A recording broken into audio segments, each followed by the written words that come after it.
ಜ್ಞಾನೇನ ಸದೃಶಂ ಪವಿತ್ರಮಿಹ ವಿದ್ಯತೆ. ಜ್ಞಾನಕ್ಕಿಂತಲೂ ಪವಿತ್ರವಾದುದು ಬೇರೊಂದಿಲ್ಲ ಎಂಬ ಮಾತನ್ನು ಸ್ಮರಿಸುತ್ತಾ ಗೀತಾಚಾರ್ಯನನ್ನು ನಮಸ್ಕರಿಸುತ್ತಿದ್ದೇನೆ. ಮಿತ್ರರೇ, ಗೀತೆಯ ಪ್ರಯೋಜನವೇನು? ಈ ಲೌಕಿಕ ಪ್ರಪಂಚಕ್ಕೆ ಇದರ ಅವಶ್ಯಕತೆ ಇದೆಯೇ? ಈ ವೈಜ್ಞಾನಿಕ ಯುಗದಲ್ಲಿ ಇದರ ಪ್ರಸ್ತುತತೆ ಏನು? ಇಂತಹ ಪ್ರಶ್ನೆ ಬರುವುದು ಸಹಜ ಮತ್ತು ಬರಲೇಬೇಕಾಗಿದೆ. ಸಂದೇಹವನ್ನು ನಿವಾರಿಸಿಕೊಂಡಾಗ ಮಾತ್ರ ಯಾವುದೇ ವಿಷಯದಲ್ಲಿ ಆಸಕ್ತಿ ಬರಲು ಸಾಧ್ಯ. ಮಾನವನು ತನ್ನ ವಿಷಯ ಲಾಲಸೆಗಳನ್ನು ಬಿಟ್ಟಾಗ ಮಾತ್ರ ಅವನ ಚಿಂತನೆಗಳು ಉನ್ನತ ಮಟ್ಟದ್ದಾಗಲು ಸಾಧ್ಯ. ಈ ಮನುಕುಲ ಸಾವಿರಾರು ವರ್ಷ ಭೂಮಿಯಲ್ಲಿ ಇರಬೇಕೆಂತಾದರೆ ಗೀತೆಯ ಜ್ಞಾನ ಮತ್ತು ಅದರಲ್ಲಿ ಆಸಕ್ತಿ ಮಾನವನಿಗೆ ಬರಬೇಕು. ಭಗವಾನ್ ಶ್ರೀಕೃಷ್ಣ ಕೇವಲ ಅರ್ಜುನನಿಗೆ ಜ್ಞಾನವನ್ನು ನೀಡಿದ್ದಲ್ಲ ಅಥವಾ ಉಪದೇಶಿಸಿದ್ದಲ್ಲ.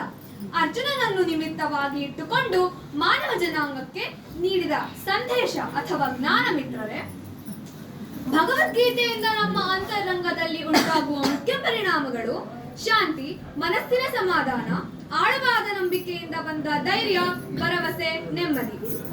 ಈ ಜಗತ್ತಿನಲ್ಲಿ ಮಹಾತ್ಮರು ಅಥವಾ ಸಾಧಕರೇನಿದ್ದಾರೋ ಅವರೆಲ್ಲರೂ ಗೀತೆಯನ್ನು ಒಪ್ಪಿ ಸಾಧನೆಯನ್ನು ಮಾಡಿದ್ದಾರೆ. ನಮ್ಮ ಜೀವನದ ದಾರಿದೀಪವಾಗಿದೆ ಗೀತೆ.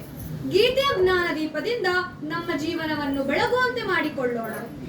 ಕಾವ್ಯ ನದಿ ಶಾಸ್ತ್ರ ಗಿರಿಯೋಳ್ ಭಾವ್ಯಂ ಶಾಸ್ತ್ರ ಮಣಿಯಂತು ಕಾವ್ಯಂ ಬುದ್ಧಿಯೋಳ್ ಭವ್ಯೋಭಯ ರುಚಿ ಅಮೃತ ದಿವ್ಯ ಕೃಪಾ ಸ್ರೋತ ಮದುವೆ ಭಗವದ್ಗೀತಂ.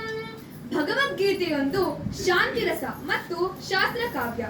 ಇದರ ಅಧ್ಯಯನದ ಮೊದಲ ಹೆಜ್ಜೆಯ ರೂಪದಲ್ಲಿ ಕಂಠಪಾಠವಾಗಿ ನಂತರ ಅದರ ಅರ್ಥವನ್ನು ತಿಳಿದುಕೊಂಡು ಅದನ್ನು ನಮ್ಮ ಜೀವನದಲ್ಲಿ ಅಳವಡಿಸಿಕೊಂಡಾಗ ದಿಕ್ಕುದೆಸೆ ಇಲ್ಲದ ನಮ್ಮ ಜೀವನದ ಮಾರ್ಗಸೂಚಿಯಾಗಲು ಸಾಧ್ಯ.